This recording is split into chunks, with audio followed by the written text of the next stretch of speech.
This wasn't supposed to be a funny speech, but an act or process through which something becomes different. Honourable Toastmaster, fellow Toastmasters, and welcome guests. It's said that humans are creatures of habit. Why? Because habits provide us comfort. They provide us a predictable outcome in a reliable environment. So wanting to be around a familiar environment, a group of people, set of practices as part of our genetic makeup. It's passed down from our ancestors. It's a basic survival instinct. Frequent adventures into the unknown were not deemed good survival strategies in a hostile world. But as time passed, our relationships, the environment, technology, all around us changed, but our deeper survival instincts remained. We still look for familiarity and are quite set in the habits and comforts that these provide. We don't really put ourselves out there in dangerous environments amongst different people or practices. We can take a safe, simple, well-trodden path and do just fine in life. So wanting to survive and live is good, so I'm not here to tell you otherwise. But of course, why wouldn't we stick to our habits? It gives us comfort, it gives us a predictable environment, and it gives us safety. So you may ask the question, why change? Why change it again? Well, I'll give you 3 reasons why.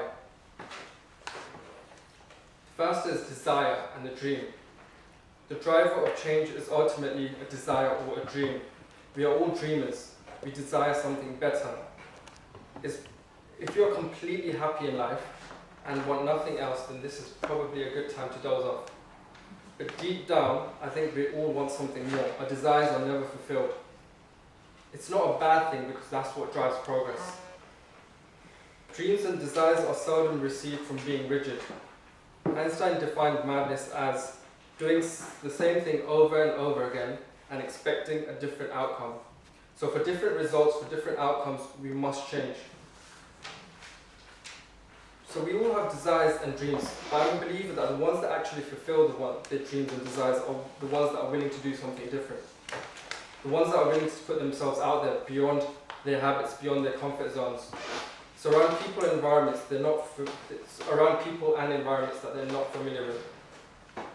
So the first reason to change is that it is a must, it is a catalyst to realize our dreams. So it goes without saying, if you want something you've never had, you must do something you've never done. I'm going to take this example of a caterpillar. A caterpillar has a dream to fly. The dream is the engine for which the caterpillar will undergo a major change, a change in its structure and physical appearance. This brings me on to my second point, second reason for change, the process. The reason for change is embraced because of the process of change itself. The process is key. This is the part where you either fail or you succeed. The process can make you doubt yourself, you can lose sight of your dreams during the process. It can make you wonder why you started in the first place. Realize this is the point at which you have to take a stand, and there are 2 directions. You can either fight or you flight.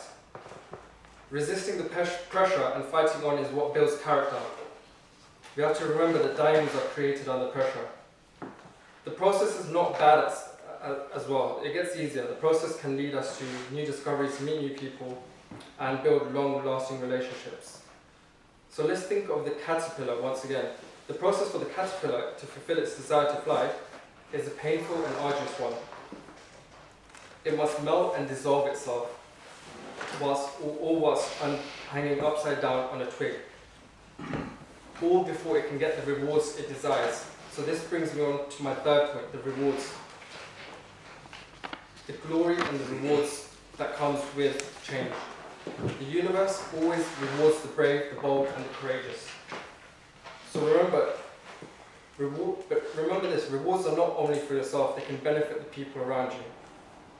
For example, I change my underwear every day. This does not only benefit me, but rewards aren't free. You must take action. You must either change and put yourself out there in a situation that's awkward, where the outcome's unfamiliar, and there's potential for embarrassment and discomfort. Or you can choose to do nothing, be static, and avoid any discomfort. but the results of action and inaction are different. So before you make that decision, here's another quote. Focus on what you have to gain rather than what you have to give up.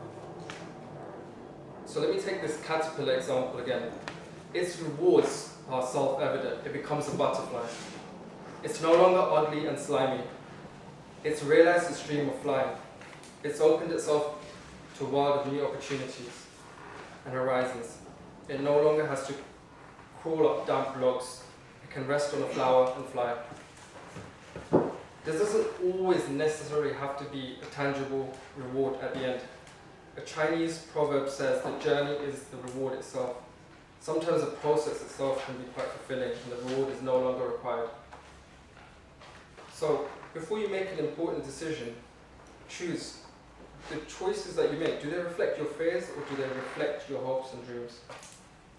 So let me make this proposition to everyone in the audience. A small challenge to each and every one of you. Note down 3 things that you have a fear of, a reluctance to do.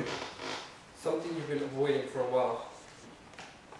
You now have 8,760 hours, 12 months, or to simply put it, a year to act on these things. This does not necessarily have to be a change for something you fear. It can be as little as changing a bad habit. So let me end with another quote. Change is hard at first. It's messy in the middle, but it's magnificent at the end, just like a butterfly. So bring about this change, follow the process, and enjoy the rewards.